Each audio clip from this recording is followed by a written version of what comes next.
Hello, and welcome to week 7 of CS631 Advanced Programming in the Unix Environment. As promised, with this week's materials, we'll begin our discussion on process relationships, including process groups, sessions, and our first asynchronous type of interprocess communication in the form of signals. But before we get there, let's first see how processes created during the normal Unix boot process relate to one another. When the system boots up, it will produce a large number of messages on the serial console.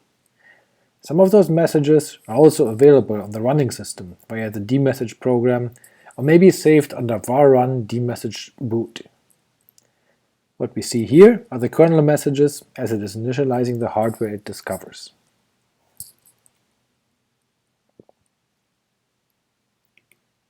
But once the kernel has bootstrapped the system, it will hand off control to init, and any subsequent messages sent to the serial console are not preserved in this file. To view those, you have to actually look at the serial console. This is done either via a physical connection to the server serial port, or, if the system has been configured as such, it may also relay such messages over the network. Virtual hosting providers may offer a way to get the system console messages accessed remotely. What you see then are the messages from the various daemons as they start up, before the system will finally print the login prompt ready to accept connections. If you are connected to the serial console, then you can provide your username and hit return, upon which you will be prompted for the password. After you provide the correct password, the system will log you in and start your shell. The sequence of process creations will be somewhat along these lines. Init is created explicitly by the kernel, as we discussed in a previous video. The system may be configured to allow connections on multiple terminals via the file etctty's, so for each entry there, init will fork a new process. And then execgetty, the program responsible for configuring the tty, read the login name, and then invoke the login command. When a user enters their username on the terminal, getty will exec the login program. Upon successful login, the login program then execs the user's shell, and, as we've seen before, for every command entered in the shell then forks a new process and execs the given command. When the shell exits, then init will reap the process, fork again, and exec getty on the now available terminal once more. The first few steps of the login process all run with superuser privileges, but then login comes in. It will turn off echo on the terminal so your password is not shown when you type it. Then it reads your password, hashes it, and compares the hash to what's found in etc master password.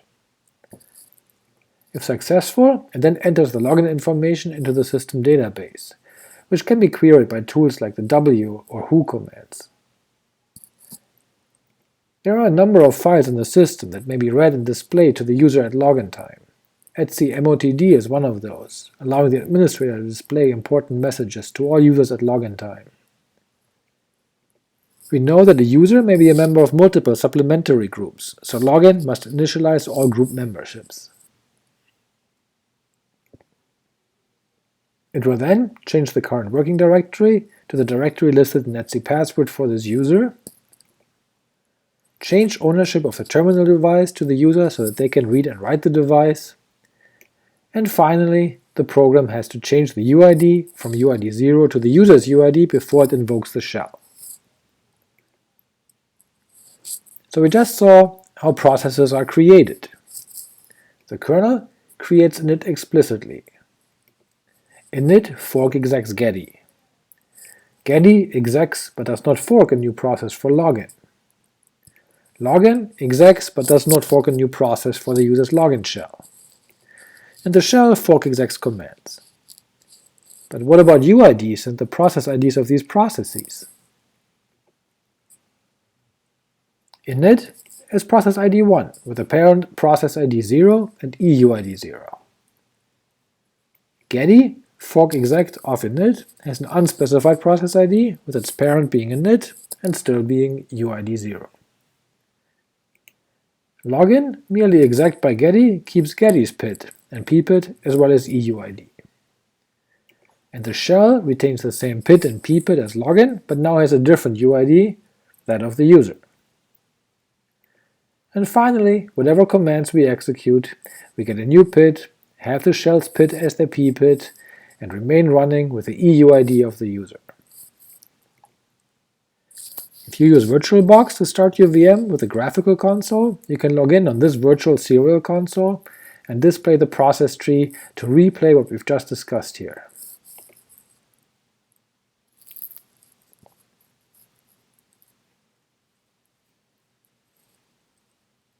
Here we see init as process ID 1. Geddy, listening on multiple serial consoles, has process IDs 504, 606, and 707. The login program we ran from is pid 519. And our shell is 581, and proc tree itself, in this case, is 401. Alright, let's break here. We've seen in this example how the boot and login process creates processes, how pids, ppids, and process ownership change, but we've also seen how certain processes are grouped together, hinting at the larger topic of process groups and login sessions, which we'll discuss in our next video segment. We've also seen that the login process is perhaps a bit more complex than we initially thought. It's not quite as easy as printing password and then executing the shell for the user. To get a better idea of everything that's involved here, take a look at the sources for the login program under user source user bin login, and review the section in your shell's manual page, which talks about shell startup and the various files it may look at. Hopefully that will keep you busy until I post the next video. Until then, thanks for watching. Cheers!